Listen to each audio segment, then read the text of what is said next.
Bonjour, bonsoir, bienvenue dans cette petite vidéo qui va pas durer très très longtemps parce que je vais simplement me poser une petite question. C'est au sujet de la guerre en Ukraine, qui oppose l'Ukraine à la Russie, comme vous savez.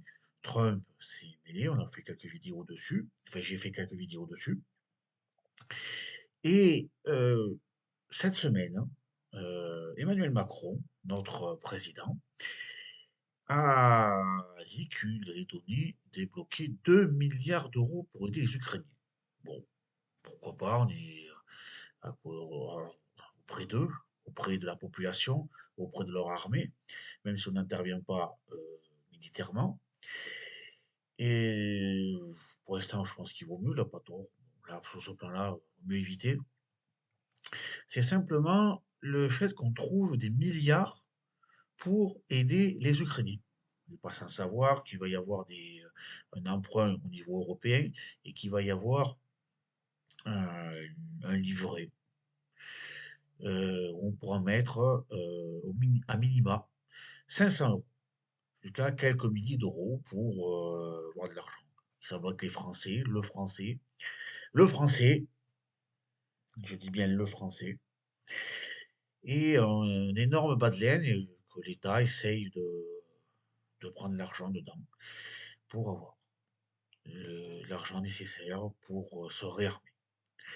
Ce que j'en pense, Trump a tout à fait raison de nous laisser nous démerder et de nous réarmer.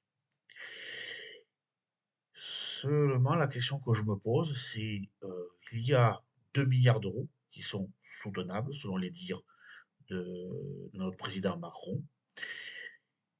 Il y a 2 milliards soutenables pour les Ukrainiens, mais pour les agriculteurs, il n'y a pas d'argent. Pour les hôpitaux, il n'y a pas d'argent.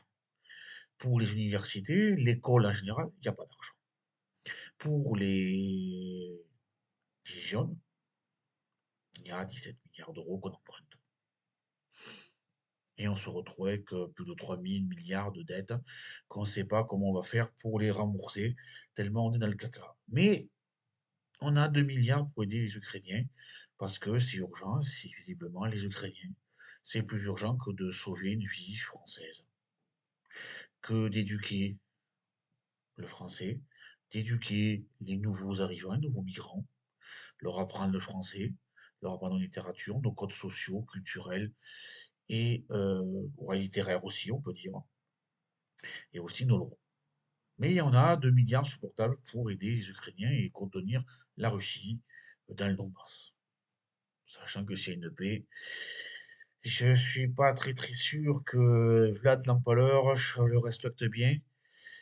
Et je crois qu'il y a des moyens, des prétextes pour faire la guerre, quoi, et des raisons véritables, économiques, pour attaquer d'autres pays. Voilà, c'était tout. Juste cette petite question. Comment ça se fait qu'on a assez d'argent et que ça soit supportable, les 2 milliards pour aider les Ukrainiens et pas pour aider nos agriculteurs, nos étudiants, nos infirmiers et avoir une administration, oui, là aussi, beaucoup plus efficace et qui a un peu de temps, un peu de papier, un peu de procédure, allie rapidité, efficacité. Voilà, c'était tout. Sur ce, bonne semaine et à la semaine prochaine. Au revoir.